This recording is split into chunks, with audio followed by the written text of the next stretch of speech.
Indonesia mendapat julukan Jamrut Khatulistiwa bukan tanpa alasan. Terletak di persimpangan dua benua dan dua samudra, serta berdiri di atas tiga lempeng tektonik dunia, Indonesia merupakan negara kepulauan terbesar di dunia dengan kekayaan yang tersebar di wilayah darat, laut, serta bumi di dalamnya.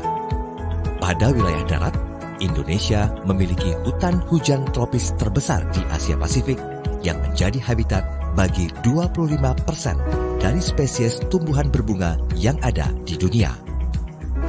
Pada wilayah laut, luas terumbu karang Indonesia mencapai 10% dari total terumbu karang dunia dan menjadi rumah bagi ribuan jenis biota laut. Kandungan bumi Indonesia juga kaya akan bahan tambang. Indonesia menduduki posisi ke-25 sebagai negara produsen minyak mentah dunia, serta kaya akan bahan tambang seperti berbagai jenis mineral, bauksit, nikel, emas, perak, granit, pasir besi, dan batu bara. Atas kekayaan sumber daya alam tersebut, Undang-Undang Dasar Negara Republik Indonesia tahun 1945 mengamanatkan agar pengelolaannya dipergunakan sebesar-besarnya untuk kemakmuran bangsa Indonesia.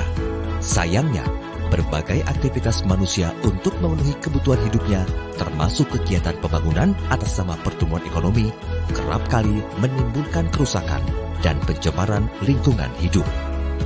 Pada 2019, laju deforestasi Indonesia menempati peringkat tertinggi kedua di dunia dan terjadi kebakaran hutan terparah sejak tahun 2015. Pembuangan sampah plastik ke laut Indonesia tertinggi kedua di dunia setelah Tiongkok. Kerusakan terumbu karang di Indonesia juga terus meningkat setiap tahun dengan sebanyak 36,18% site terumbu karang Indonesia dalam keadaan buruk. Pada sektor pertambangan, terjadi pencemaran dan kerusakan lingkungan hidup akibat pengelolaan limbah tiling dan air asam dari kegiatan pertambangan yang tidak tepat, serta tidak berjalannya reklamasi dan pasca tambang yang mengakibatkan ribuan lubang tambang di Pulau Kalimantan hingga menelan puluhan korban jiwa. Pada akhirnya, kerusakan dan pencemaran lingkungan hidup tersebut akan mengakibatkan dampak buruk bagi kehidupan manusia maupun sendi kehidupan bermasyarakat dan bernegara.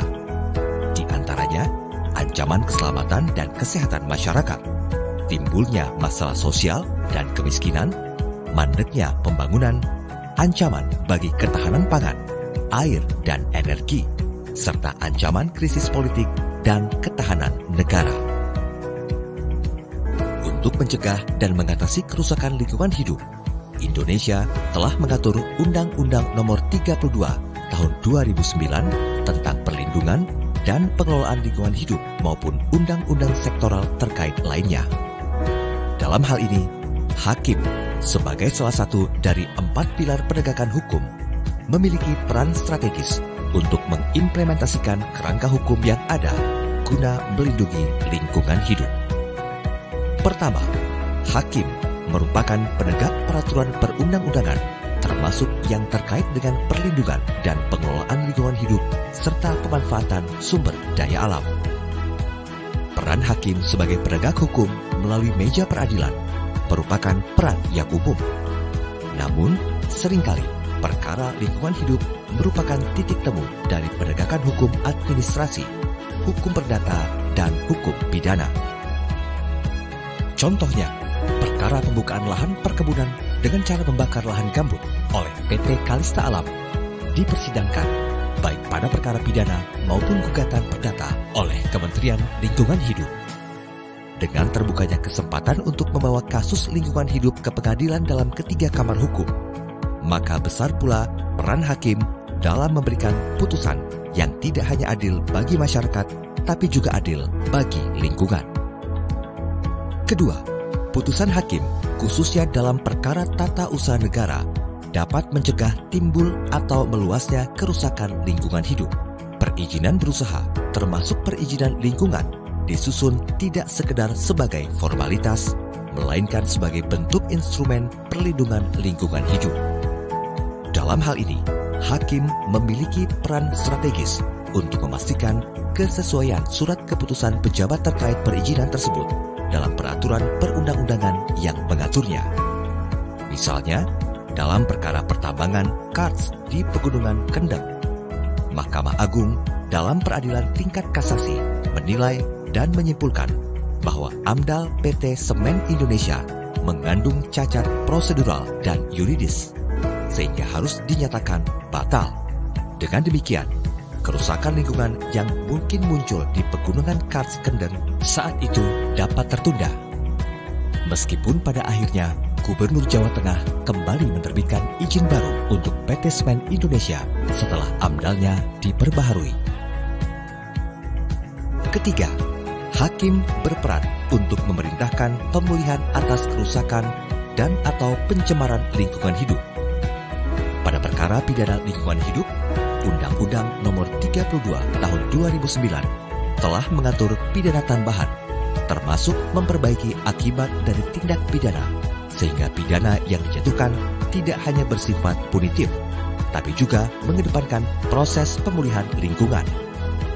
Misalnya, pidana tambahan membersihkan limbah B3 tertimbun di Rawa Kalimati yang dijatuhkan bagi PT Indo Barat Rayon dengan kewajiban pelaporan kepada Dinas Lingkungan Hidup Kabupaten Purwakarta.